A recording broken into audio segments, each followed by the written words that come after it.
സഹോദരീ സഹോദരന്മാരെ, ലളിതമായ ഒരു കാര്യത്തിൽ നിന്ന് ഞാൻ ആരംഭിക്കാം. ഒരു ഗണിത പ്രശ്നം. 5+6 തവണ 5. ഉത്തരമെന്താണ്? നമ്മൾ പലപ്പോഴും തിരക്കുകൂട്ടുന്നു, ആദ്യം കൂട്ടുന്നു, അങ്ങനെ നമുക്ക് 55 ലഭിക്കുന്നു. എന്നാൽ നമ്മൾ നിർത്തിയാൽ പ്രവർത്തനങ്ങളുടെ ക്രമം നമുക്ക് ഓർമ്മയുണ്ട്. ആദ്യം ഗുണിക്കുന്നു, 6 തവണ 5 30 തുല്യമാണ്. തുടർന്ന് 5 കൂട്ടുന്നു, നമുക്ക് 35 ലഭിക്കുന്നു. ഈ ചെറിയ തെറ്റ് ജീവിതത്തെ പ്രതിഫലിപ്പിക്കുന്നു. നമ്മൾ തിരക്കുകൂട്ടുന്നു, നമ്മൾ ആദ്യം കുഴപ്പങ്ങൾ ചേർക്കുന്നു, തെറ്റുകൾ വർദ്ധിപ്പിക്കുന്നു, വിശ്വാസം മന്ത്രിക്കുന്നു. നിർത്തുക, ദൈവത്തിന്റെ ക്രമം പിന്തുടരുക, അവനിൽ നിലകൊള്ളുക, ശരിയായ ചുവടുകൾ തുറക്കട്ടെ. ഇന്ന് നമ്മൾ മറ്റൊരു ചെറിയ മറന്നുപോയ സ്ഥലത്തേക്ക് പ്രവേശിക്കുന്നു. നസരത്ത്, അജ്ഞാതമായൊരു ഗ്രാമം, ലൗകിക നിലവാരത്തിൽ ശ്രദ്ധേയമല്ല. എന്നിട്ടും സ്വർഗം ഭൂമിയെ സ്പർശിക്കുന്നത് ഇവിടെയാണ്.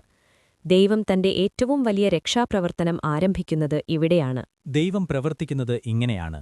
അവൻ കൊട്ടാരങ്ങളിൽ ആരംഭിക്കുന്നില്ല, അവൻ ശക്തരെ തിരഞ്ഞെടുക്കുന്നില്ല, അവൻ തികഞ്ഞ അവസ്ഥകൾക്കായി കാത്തിരിക്കുന്നില്ല, അവൻ സാധാരണയിലേക്ക് പ്രവേശിക്കുന്നു. അങ്ങനെ ഗബ്രിയേൽ ദൂതൻ വരുന്നു. ഒരു രാജ്ഞിയുടെ അടുത്തേക്കല്ല, ഒരു പ്രശസ്ത നഗരത്തിലേക്കല്ല, മറിച്ച് ഒരു യുവ ദരിദ്ര അജ്ഞാത പെൺകുട്ടിയുടെ അടുത്തേക്ക്, മറിയ. അവൾ മഹത്വം അന്വേഷിക്കുന്നില്ല, അവൾ തന്റെ ജീവിതം വിശ്വാസതയോടെ നിശബ്ദമായി ജീവിക്കുകയാണ്. പെട്ടെന്ന് എല്ലാം മാറുന്നു. ദൂതൻ അവളെ അഭിവാദ്യം ചെയ്യുന്നു. കർത്താവ് നിങ്ങളോടൊപ്പമുണ്ട്. ഇതാണ് നമ്മൾ മുറുകെ പിടിക്കേണ്ട ആദ്യത്തെ സത്യം. ഏതൊരു വിളിക്കും മുമ്പും ഏതൊരു ചുവടുവെപ്പിനു മുമ്പും ദൈവം തന്റെ സാന്നിധ്യം നൽകുന്നു. കർത്താവ് നിങ്ങളോടൊപ്പമുണ്ട്. നിങ്ങൾ ശക്തയായതുകൊണ്ടല്ല, മറിച്ചവൻ വിശ്വാസതയായതുകൊണ്ടാണ്. എന്നിരുന്നാലും മറിയ അസ്വസ്ഥയാണ്. അവൾ സംശയിക്കുന്നതുകൊണ്ടല്ല, മറിച്ച് അവൾ മനുഷ്യനായതുകൊണ്ടാണ്. ദൈവത്തിന്റെ വിളി പലപ്പോഴും നമ്മുടെ പദ്ധതികളെ അസ്വസ്ഥപ്പെടുത്തുന്നു. അത് നമ്മുടെ ആശ്വാസത്തെ തടസ്സപ്പെടുത്തുന്നു. നമുക്ക് പൂർണ്ണമായും മനസ്സിലാക്കാൻ കഴിയാത്ത ഒന്നിലേക്ക് അത് നമ്മെ ക്ഷണിക്കുന്നു. അതിനാൽ അവൾ ചോദിക്കുന്നു, ഇത് എങ്ങനെയായിരിക്കും? അവിശ്വാസത്തിന്റെ ചോദ്യമല്ല, മറിച്ച് മനസ്സിലാകൽ തേടുന്ന വിശ്വാസം. ഉത്തരം ഒരു ബ്ലൂ പ്രിന്റല്ല, മറിച്ച് ഒരു വാഗ്ദാനമാണ്. പരിശുദ്ധാത്മാവ് നിങ്ങളുടെ മേൽ വരും. നമുക്ക് കഴിയാത്തത് ദൈവം ചെയ്യും. നമ്മുടെ ജീവിതത്തിന്റെ രഹസ്യവും ഇതുതന്നെയാണ്. അസാധ്യമായ സാഹചര്യങ്ങൾക്കു മുന്നിൽ, തകർന്ന സ്വപ്നങ്ങളുടെ ഭാരങ്ങൾ, അനിശ്ചിതത്വം, മുന്നിൽ നമ്മൾ നിൽക്കുന്നു. ഇതെങ്ങനെയായിരിക്കും എന്ന് നമ്മൾ ചോദിക്കുന്നു. പക്ഷേ ദൈവത്തിന്റെ ഉത്തരം എപ്പോഴും ഇതാണ്: എന്റെ ആത്മാവ് നിങ്ങളോടൊപ്പമുണ്ടാകും. പിന്നെ എല്ലാം ഒരുമിച്ച് നിർത്തുന്ന വചനം വരുന്നു. ദൈവത്തിന് ഒന്നും അസാധ്യമല്ല. ഇത് മനോഹരമായ ഒരു വരി മാത്രമല്ല, ഇത് നമ്മുടെ വിശ്വാസത്തിന്റെ അടിത്തറയാണ്. തലമുറകളായി ദൈവം നിശബ്ദനായി തോന്നിയപ്പോൾ അവൻ ഇപ്പോഴും പ്രവർത്തിച്ചുകൊണ്ടിരിക്കുകയായിരുന്നു.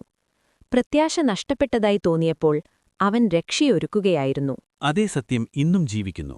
ജീവിതം ആശയക്കുഴപ്പമുണ്ടാക്കുന്നതായി തോന്നിയാലും, പ്രാർത്ഥനകൾക്ക് ഉത്തരം ലഭിക്കാത്തതായി തോന്നിയാലും ദൈവം പ്രവർത്തിക്കുന്നു. നിശബ്ദത എന്നാൽ അഭാവമല്ല. വാഗ്ദാനം അതിലും വലുതാണ്. മറിയ പ്രസവിക്കുന്ന കുട്ടി മറ്റൊരു കുട്ടിയല്ല, അവൻ അത്യുന്നതന്റെ പുത്രനാണ്. അവൻ എല്ലാ വാഗ്ദാനങ്ങളുടെയും നിവൃത്തിയാണ്. അവൻ പാപത്തെ പരാജയപ്പെടുത്തുന്നു, മരണത്തെ കീഴടക്കുന്നു, ഒരിക്കലും അവസാനിക്കാത്ത ഒരു രാജ്യം സ്ഥാപിക്കുന്നു. ഇരുളി ശക്തമായി തോന്നിയേക്കാം, പക്ഷെ സത്യം, യുദ്ധം ഇതിനോടകം വിജയിച്ചു. തുടർന്ന് ഏറ്റവും ശക്തമായ നിമിഷം വരുന്നു. മറിയ പ്രതികരിക്കുന്നു, ഞാൻ കർത്താവിന്റെ ദാസിയാകുന്നു, നിന്റെ വാക്കുപോലെ എനിക്ക് ഭവിക്കട്ടെ. ഇതെളുപ്പമുള്ള ഒരു ഉവ് അല്ല. അത് അപകടകരമാണ്, ചിലവേറിയതാണ്, തെറ്റിദ്ധരിക്കപ്പെട്ടതാണ്. എന്നിട്ടും അവൾ ഉവ് എന്നു പറയുന്നു. കാരണം വിശ്വാസം എല്ലാ ഉത്തരങ്ങളും ലഭിക്കുന്നതിനെക്കുറിച്ചല്ല, വിളിക്കുന്നവനെ വിശ്വസിക്കുന്നതിനെക്കുറിച്ചാണ്. സെയിന്റ് തെരേസ് ഓഫ് ലിസ്യൂസിനെക്കുറിച്ച് ചിന്തിക്കുക. നസരത്ത് പോലെ ചെറിയ ഒരു കോൺവെന്റിൽ ക്ഷയത്താൽ വലയപ്പെട്ട അവളുടെ ചെറിയ വഴി, ചെറിയ ഉവ്വുകൾ, വേദനയിലൂടെ ഒരു പുഞ്ചിരി, തറകൾ തൂവാരൽ.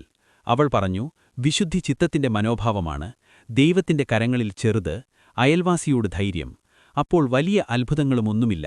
എന്നിട്ടും അവളുടെ മരണശേഷം ദൈവം അവളുടെ ചെറിയ ഉവ്വലോകത്തെ സ്പർശിക്കുന്ന അനുഗ്രഹമാക്കി. രോഗികൾക്ക് സൗഖ്യങ്ങൾ, പരിവർത്തനങ്ങൾ. ദൈവം അവളുടെ ചെറുതിനെ വർദ്ധിപ്പിച്ചു.